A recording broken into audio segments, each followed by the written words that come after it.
one of the biggest issues in this campaign is homelessness and housing. And I'm here now to speak to Seamus Maye, who is the chairperson of the International Small Business Alliance. And he was part of a group that came up with a very credible, workable solution to sort out this crisis. So Seamus, thanks for agreeing to talk to me. No problem. Maybe you might just begin by telling me a little bit about yourself and your expertise. Yeah, well, I suppose I've come together with many other people. Since the crash, and particularly in the last 4 or 5 years, the crisis in Ireland across all sectors has been just phenomenal.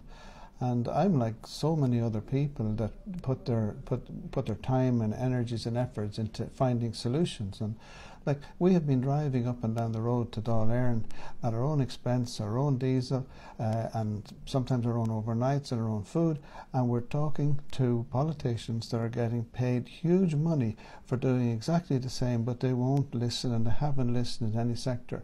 Like, my own background is I formed the International Small Business Alliance many years ago, and I've worked internationally, mainly in the area of competition and competition law, especially in the construction materials sector, but I've moved across several sectors now.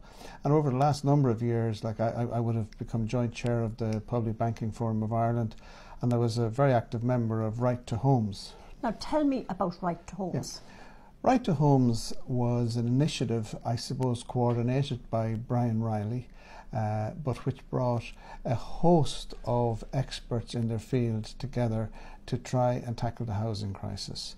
I would say maybe 40, 50 people, probably more. And all of these people have given their time free. And there's a lot of academics involved, a lot of experts in finance, experts on housing.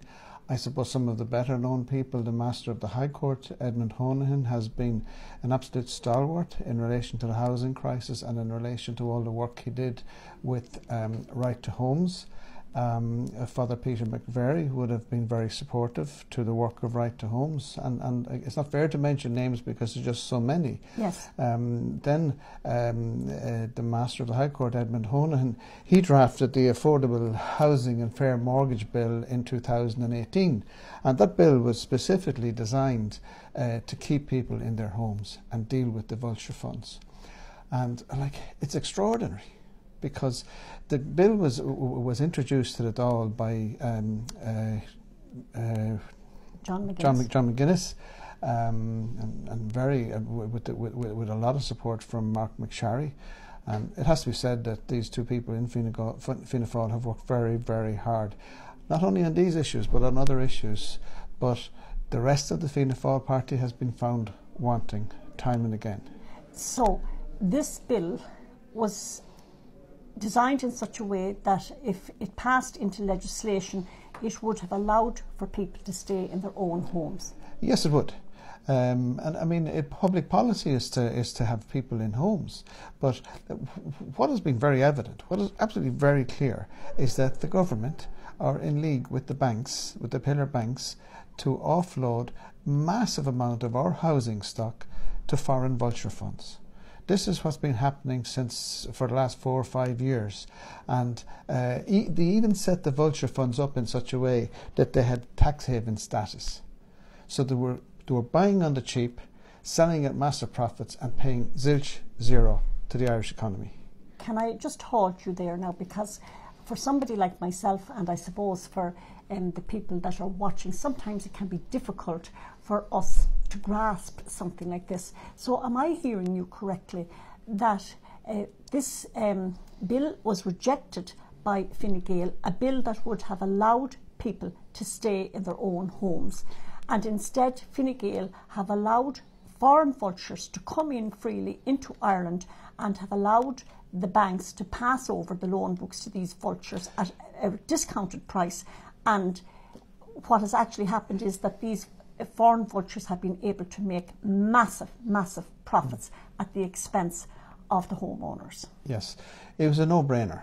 The vulture funds were buying at massive discounts.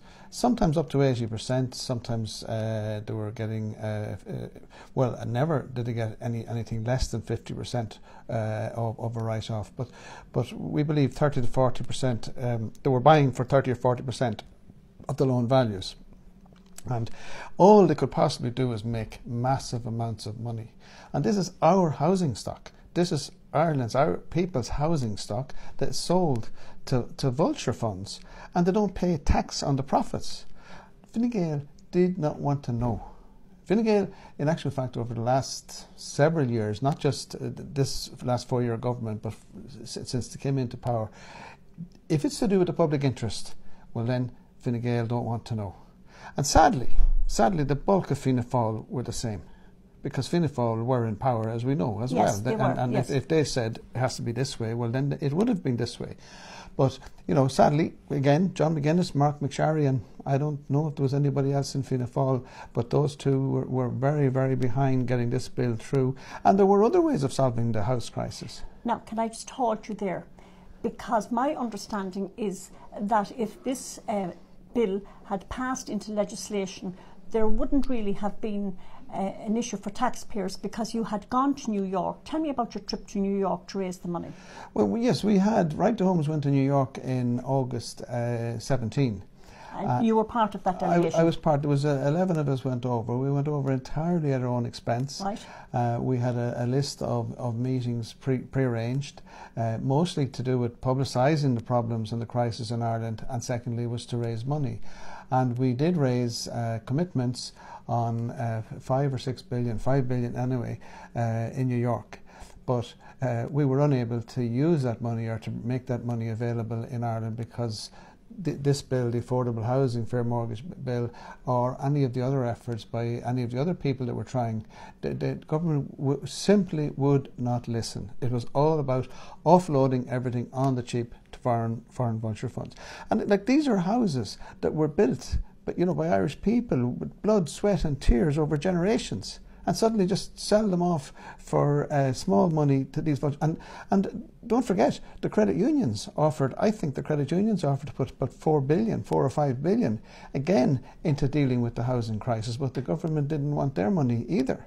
And you know, back in the 1920s, when we had a huge problem with funding for agriculture, the government set up ACC Bank. That's right, and it 1929. sorted out the problem. Yes. Then in the 1930s, we had a huge problem in relation to funding industry. So the government set up ICC. And then in the noughties, we had a huge problem with the banking bust. And what we should have done was set up a specialised housing bank. It was a no-brainer. But it was already there. It was there in the 1980s when I bought my first home. It was called the Housing Finance Agency. You could actually source money through the Housing Finance Agency to purchase a private house. And that is how, you know, I funded my very first mortgage. So the Housing Finance Agency then was wound down. And it was a way of providing cheap money for people to buy their own home. Yeah. So I'm going to leave you there, Seamus, and you can correct me if I'm wrong. I'm going to speak now and say that the biggest crisis facing the country at the moment is the housing crisis. We are the parents of the first generation of Irish children who will rent all their lives and won't be able to own their own home.